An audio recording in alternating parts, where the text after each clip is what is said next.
Hello and welcome to Third Eye Thinkers. I'm your host, Michelle Welch. And I'm your host, Megan Benanti. Thanks for showing up today.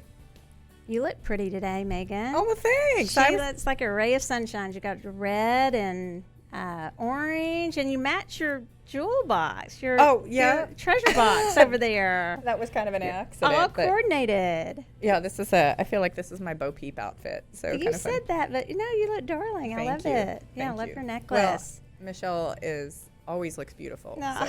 Thank you. She's got it naturally. No, both. Both of us do.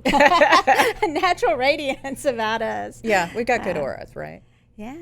So today, Megan, well, actually, let's just say how we came up with this topic. So we had a wonderful weekend. Friday and Saturday. We celebrated the birth of our lovely Megan here. It sounds like I had 2 weeks of birthday celebrations, which I really didn't. No, but hey, that's okay. I have friends who celebrate it for a month. Yeah, but I'm not a millennial, so it's not really appropriate. A couple of days is good. A weekend. Actually, it's not a millennial. The people I know, they're not millennials. They celebrate for now. They're not good friends. They're like, funny. The older they get, the more they celebrate. They're like, hey, might as well. I'm still here. Yeah. Right. No, so we went to, it was funny because it was a city that I looked up, and I was like, oh, where is this? This must be near Houston. Anyway, it was near my hometown. It was like 30 minutes from Longview, Texas. Yep. And it was just lovely. We had such a great getaway. It was really beautiful out there. There's like a 19-mile lake, and it was awesome. But we got into some fun stuff. There were a few of us, we rented a cabin out there, and so we got to really play and hang out, and it was a lot of fun. Michelle and I rode out together. And so we had some discussions about all things psychic and all things, spiritual, and maybe not all things, but many things. Yeah. And we had some great discussions about mediumship. So we decided to discuss mediumship today. Yeah. And kind of our beliefs around mediumship, how we integrate that into our practice, or if we don't. And so I'll just start if you want me to. Go for it. Just briefly. I am someone who has never really sensed a big difference between the spirit worlds. Okay, so this is going to sound maybe bizarre to some, but I have said it before, so just here we go again. I just don't sense a big, what they call the veil between the living and the, I feel that a lot of people say the veil is going away. I just don't know if there ever really was a veil. It may be something of a man's construct, potentially, just something to think about, that where we maybe didn't want to see or where we were afraid to see, because I always saw. And so, now not always every second of every day, but since I've been young, I would see. I would say through the veil, whatever you want to call it. So it wasn't unusual for me to see spirits or to see, I will say departed souls, or to speak with them. Now, I don't all the time. I don't always get those type of messages, and I don't necessarily call myself a medium. But for me, I don't necessarily sense as big of a difference between it as many people do. There will be some mediums who are take very great offense, I think, and I would never want to offend anyone with what I believe. It's just what I know. It's not even what I believe. In this instance, it's what I've experienced. For me, it is very natural for someone who's departed to come into a reading. It's not always it's not always on command, though, for me. Right. So that's why I don't necessarily book a whole lot of mediumship readings, and sometimes I may refer them on, because if I don't get anything specific, I'm not going to ever tell anyone, of course, that I did from their loved one. Right. So I hope I'm making that clear. So for me, there's just not that big of a difference, so it feels like a reading. It feels like I'm talking to Megan. Yeah. Now, it's not that clear. I mean, it may come in like through sometimes it comes through really clearly, sometimes it comes through a little distorted, but it's not what everyone else has always told me how it would be, how the messages come through. It's very different from me, because I've always just been like, well, they're just kind of here. I don't really see the difference. And I don't see that they go to this far off place where we can't access them. And I have had loved ones pass, and the same, I feel they're very accessible to us. Well, that's interesting. And I really connected with what you were saying about the veil, because I just considered myself a wildly imaginative child. But I think the veil actually is probably constructed from what we believe that we shouldn't be seeing or are not seeing. And so a lot of that has to do with what we're told is real versus not real. So I think I grew up with a very thin veil as well. And I was, my mom passed when I was 4, so I was very acutely aware of the pain of loss, but also, and I didn't necessarily see her, but I saw a lot of things, and I don't think I ever made any judgments about it, really. Yeah, there's no judgments about it. I think you felt her, though. Oh, yeah. So that's a form of it, right? Oh, definitely. And I never had a sense that my mom wasn't with me. I always felt like she was with me from the time that she passed. But I kind of oddly, like when she passed, I wanted to see her, as an empty body. And because I was so young, I was like 4, they wouldn't let me. And I just remember the frustration about that because I needed to see that she had gone. And I wasn't allowed. They didn't think you were ready for that at that age, but they didn't know those particular giftings. They didn't understand the giftings that you had too. Yeah, and for me, it just, I don't know, to being the person that I am, that wouldn't have scarred me for life, kind of thing. But in our society, that's generally not considered. And at least here, okay. Because so many other cultures and countries do make death so much a part of life. And are actually more healthy about it. I think. So, and back to mediumship, I'm sorry, I digressed with that, but, I don't actually do a separate mediumship reading because, and I generally just sort of loosely say, oh, it's not my strength, which I wouldn't say really isn't the case because I see through so many planes and on so many levels and in different ways. I mean, it's kind of cool, some of the things I've seen in time, over the years. And, but like you said, when I'm connecting, it's so gentle and I'm looking, the more validation I get, the more connection I have. And, if they're like, no, and they might not know, because when you're doing mediumship, sometimes it's not about what you're seeing, or what they know. You might be connecting with something that they've got to go home and ask somebody else about, and that happens a lot. And so, but if we get a lot of negatives, I feel like I kind of shut down.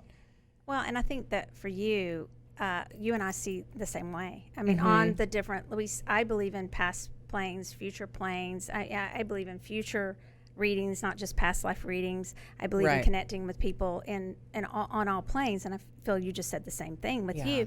And so I think probably why you say, well, I don't just have mediumship readings, is because of some definitions that I believe are a passing paradigm. I believe that there's some old definitions that maybe it's time that maybe those have served us for a while, and maybe there's some they may still serve certain people who that's what it fits them, but I don't know that we have to put it in a box, that mediumship is this particular way of doing it and this is how you have to do it, because it comes to people in different ways, and I believe I'm the same. It just all flows. So all of a sudden, I may get a message from a departed loved one. I may get a message regarding a disincarnate, someone who maybe hasn't passed, who hasn't who may be still lingering, which is a different subject altogether, but, somewhat of a different subject. Yeah, I think it's fine to lump it in with this. It's a harder subject for people to hear. But I think it's time, potentially, for those of us who read on many different planes to realize that we're opening up to more planes, and so is the general public. They're coming in, they are realizing that we're not just these linear beings. So I think it's a good time to have that discussion. It's interesting. We don't, just so our listeners, you guys know, we don't sit here and discuss what we're going to talk about ahead of time. So Megan and I don't. So it's interesting when we have a differing opinion, or when they're aligned, and we align on a lot of things, but we do have some differing opinions too, because that keeps our friendship interesting and the show interesting too. But on this one, yeah, we tend to be the same on that. Yeah. I don't follow a lot of rules with it. I mean, for me, it's the compassion. It is also, I do want to make sure that there's a purpose for any time I read. I want to, not just a curiosity. What's the purpose? What is it, healing? Mm-hmm. What's the purpose of the reading? But for mediumship, I've had a lot of people come to me who come just for that. Maybe right after a loved one has crossed. One of my readers, she has spoken openly about this on one of my store, shows. Okay. And she's very openly spoken about it. And she came to me right after the death of her brother. And she's very dear to me. So you can, watch that. I won't go all into it. But she spoke very openly about it. And that's how we became friends, because it was the day after her brother passed. And I told her things that immediately she couldn't validate, but I kept going. Mm-hmm. And then when she got the police report back, she found, oh, yes, actually, that is correct, and came back to me later and said, exactly what you said is what happened. Oh, wow. And it happened the way you said, whereas originally she didn't realize that was. So, I've heard I've heard you give readings, mediumship readings, and I'd say don't doubt yourself at all. Right. Keep going. You know that because you do give mediumship readings. Yeah. And you're very good at them, but you just aren't used to calling them that. And I don't know that we have to. No, that's true. Michelle and I, actually, it was kind of fun this past weekend, because we were reading for someone, and I started with one thing, and then she picked up and ran with it. So I saw part of it, and then I kind of just blanked out, and she totally picked up. You actually didn't blank out. I think you blanked out of remembering what you said, because you actually kept interjecting. You had more. It just came to you in bits and pieces. Okay. So we kind of fed off of each other. Yeah, but I was like, our combined energy was really cool. Really strong. And I think there's something to that, as far as, if people do mediumship circles and things like that, which I've never tried, but I did find, when you're with other psychics, you can do a lot of powerful work. I do think that is true. Yeah. I will touch on this. I don't think you need a lot of tools. Everyone is different. I don't believe that you have to have some sort of seance thing or really creepy thing. It's just not creepy.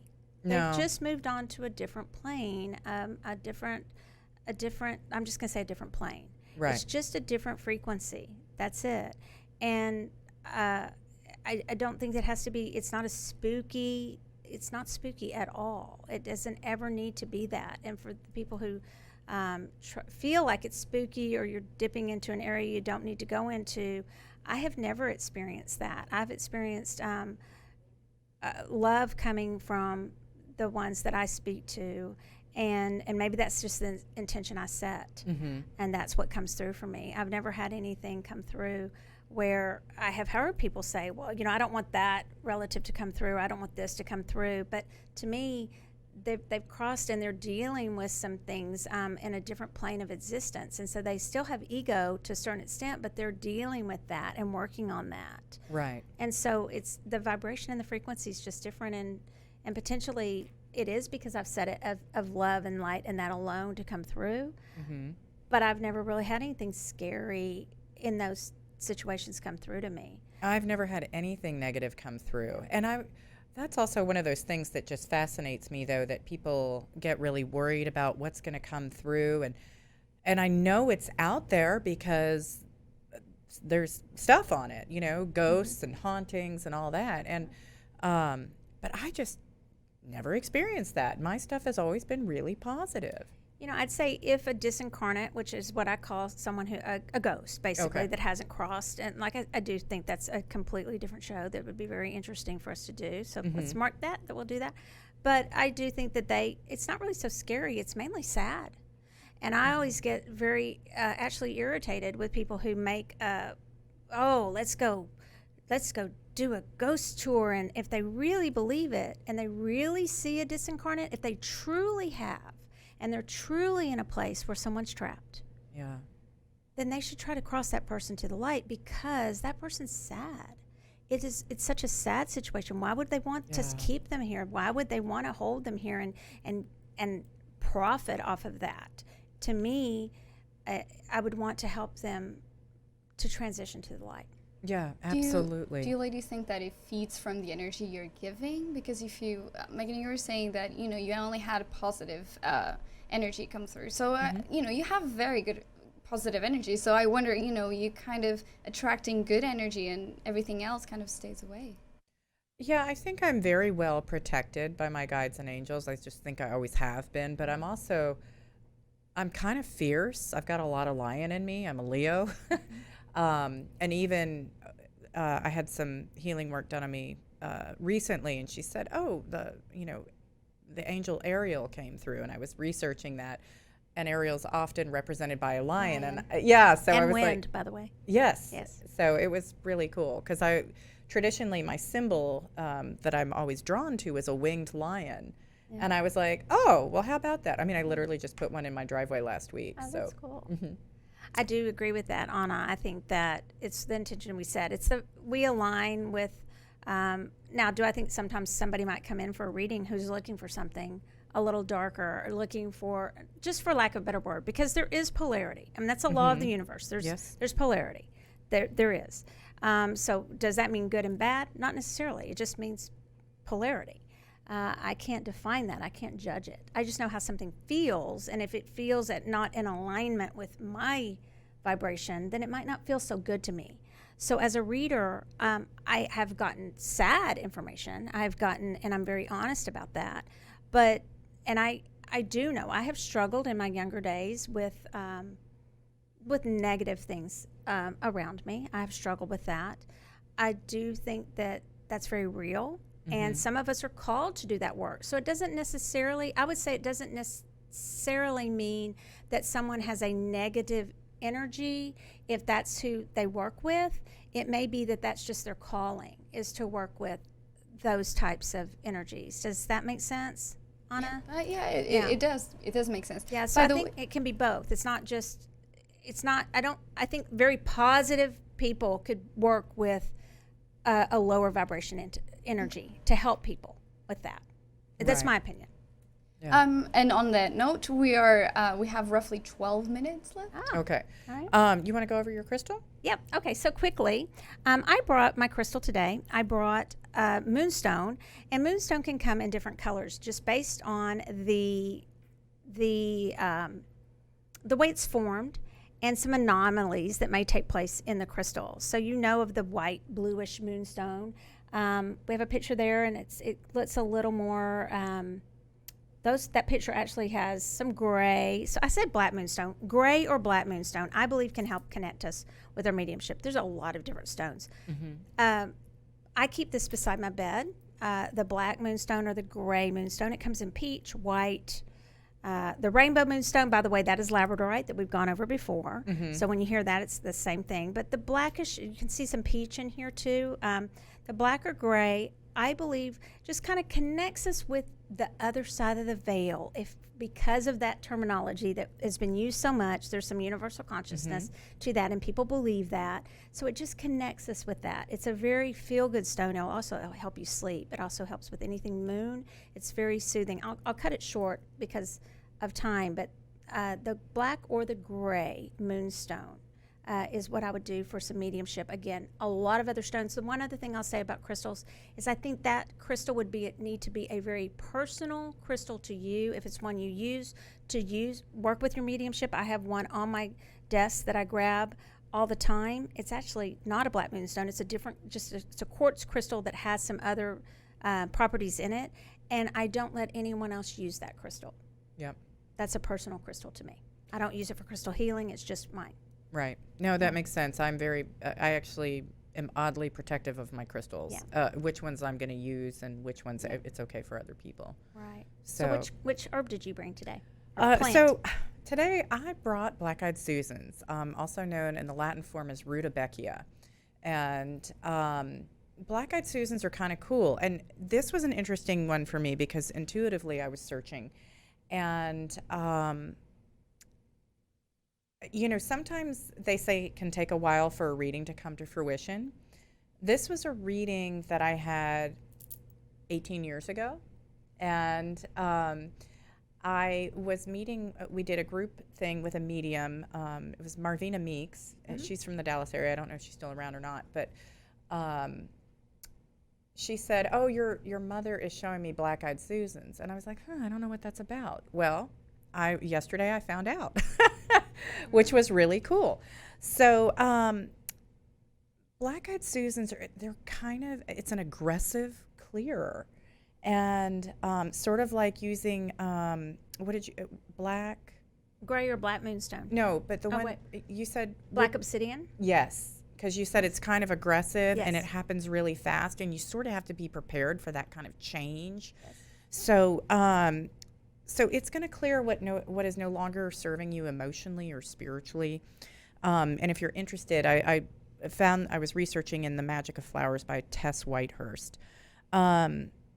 So it can be kind of disruptive to your outlook on life, but it's really going to help to manifest. And so if you want a calmer way to work with it, sit by the plants and near them. I have a hard time growing it because my rabbits eat all my rudbeckia, or black-eyed Susans. They eat everything. Yeah. It seems like. I definitely have bunny issues around my house. So, just kind of be prepared for what you're ready for. Now, if you want a more direct kind of influence of it, you want to use the essence from the flower.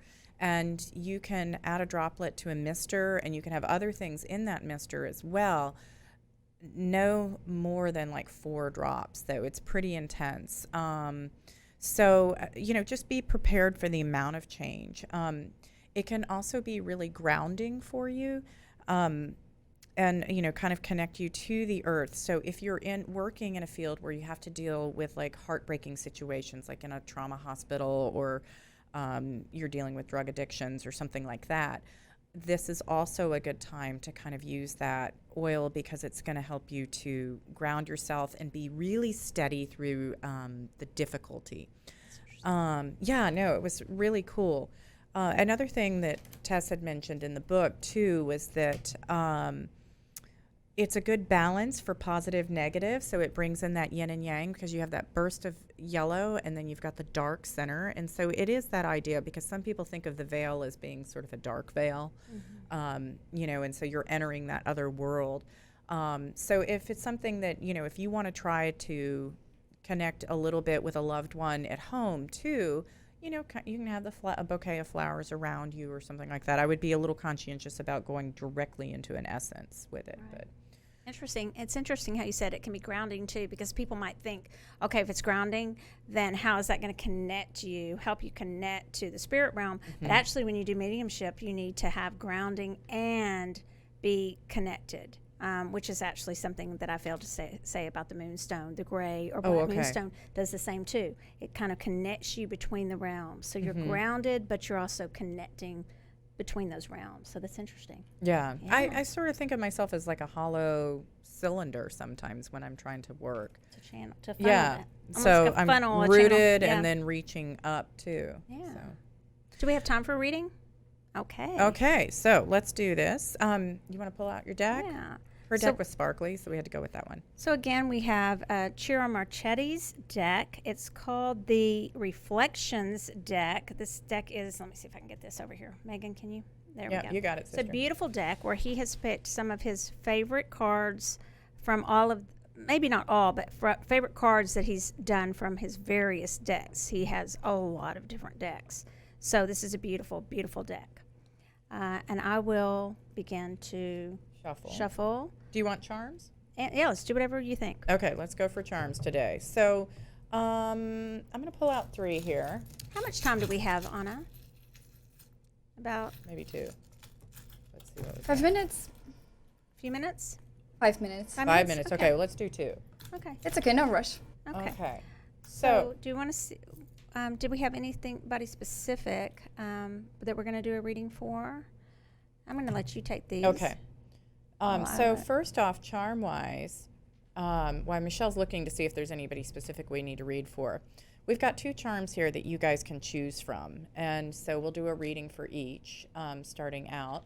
we've got a yoga person, and which is interesting because I pulled a card before this that was called yoga too, from a Right, from my deck. yeah, from an oracle deck. And then we also have a chess piece. And so if you're connecting either with a yoga person or the chess piece, pick one there, and this will be your reading for the week. At why Michelle does her looking. Oh, you shuffled, right? And I don't want to mess sort up of. your I didn't cards. shuffle. They were already pretty shuffled. Okay. So, all right, for yoga person, we have 10 of Cups, Ace of Swords, and the Hermit. So,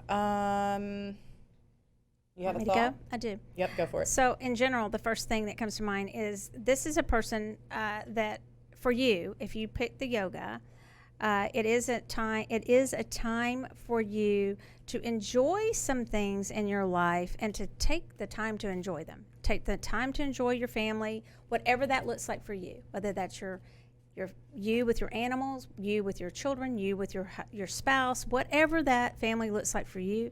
But where my attention is really drawn, if we can move my cup here, I'll show you, is to this Ace of Swords. In this instance, I feel like potentially there's some overthinking. So some of us tend to overthink. So my message is don't overthink everything. Maybe just sit with some things and be for a while and go inwardly. Don't try to figure everything out. Don't get stuck in your head trying to figure everything out, but go inward, and then you will have the answers to take outward that I get here from this Hermit card. So enjoy, and that's what, even in this position, that's this position of this yoga or yogi is, when you finished your work, you're sitting. It's not savasana, but you're sitting there and you're breathing. You're right. in So meditation relaxed position, and you're meditating. You're going inward, so then that you can go outward. Stop going so much to the mind to try to figure everything out. Just be. And what I got with that too, 10 of Cups, kids are back to school. Ace of Swords, you can go back and kind of focus on work and personal life, and it's like, whew, okay, I get to be a little more selfish right now. And do what I need to do. And then the Hermit, to me, that's also a 9. So you're looking at September, and this is going to be, it's kind of recentering yourself as you kind of get back into the world. And, that's full on energy coming out of Mercury retrograde as well. So, take it and run with it. And I think so many things happened in August.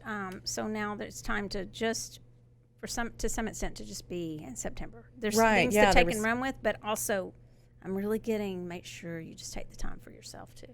Right, absolutely, because this was closure in August, and then the September is really going to be about you. Now, if you pick the chess piece, we've got Ace of Coins in reverse, which interesting, we got another ace there, the High Priestess, and the Chariot. So interesting that we've already got 3 major arcanas out today, so big pivotal changes for people. I don't know my chess pieces, you guys, so I'm not sure what chess piece that is. So I will be reading without knowing. Is that a king? Is that a pawn? I'm not sure. So I'll be reading question. Without knowing what that is. I'm just reading it about chess and what I know about chess. Mm-hmm. Okay, so do you want to go or do you want me to go? Go ahead. Okay, so immediately I'm just drawn more to the chess piece. I'm drawn more to, again, I'm getting a lot of logistics are coming into play, a lot of strategy, a lot of thinking steps ahead. And sometimes that's not always paying off for people. I'm just really getting strongly that we need to go more into our intuitive side. And I'm going to let you address this because it's not even the reversal it's holding me up. I'm just not to it yet. We really need to, as we strategize, sometimes we think we're so many steps ahead, but the universe can throw us a curveball because we think we're manifesting what's best for our highest self, but sometimes we may not know.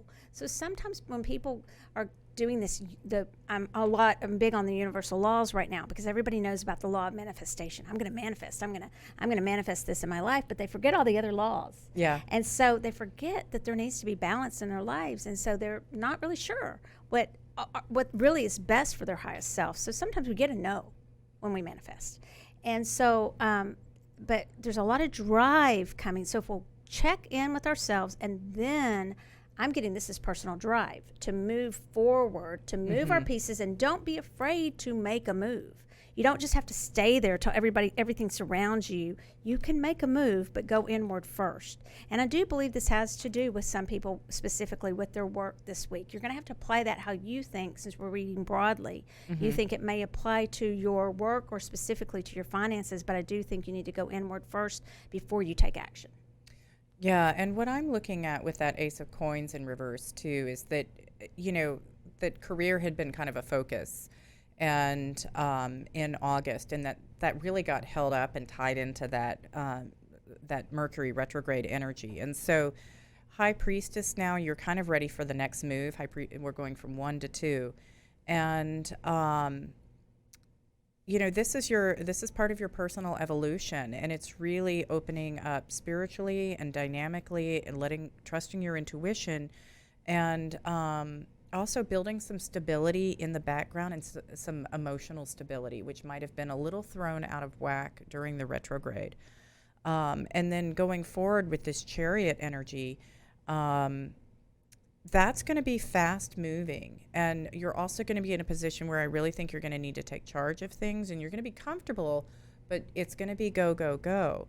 And that's interesting that we end on a Chariot for the chess piece, because a chess piece, it is all about how you move, and it's dynamic thinking. Chess is a game of intellect, and so this is really tying a lot of growth and challenge in here for you. Whereas with the Yogi reading, we ended with the Hermit, who is also a traveler. And so that's moving forward. The Hermit was moving forward, but in a much more internal way, whereas this is going to be externally. This is a time of action for you. Right. I feel like people are ready to move forward with a lot of things. We're ready to take action and move forward, but we're just not. We were waiting. There was a lot of waiting, and a lot of kind of building up of impatience. I felt with a lot of people who came in for readings, but things were kind of bubbling up in August, and they're ready to act. But just make sure before you act, you really check in with yourself that sits right with your gut, that's really what you want to do. Really listen to your intuition. Beautifully both said. of these. Yeah. And I would just say one thing I wanted to add. Are we through with the readings? Yep, go ahead. I wanted to add that we are having at Soultopia medium. Dakota knows him also. His name is Dakota Lawrence. He's a very well-known medium, has been in the business since he was 15 years old. He'll be here October 13th and 14th. He's actually doing readings. He's doing a gallery, and he is doing, this is at Dallas, in the Dallas Soultopia. And he's actually going to teach a mediumship class. Oh, great. Yeah, he's good. He's very good. He's very interesting. He's very funny. He's very edgy. So, in a good way, kind of fun way. So it should be a really good class. So if you want information on that, you can check in with Soultopia. So he knows a lot about mediumship, and he does other types of readings also, but he does consider himself a psychic medium. Yeah, he's great. Yeah. So. Well, thanks for joining us today. Please remember to subscribe to us. So we really need our followers to check in and like us both on Facebook and YouTube, and keep Third Eye thinking.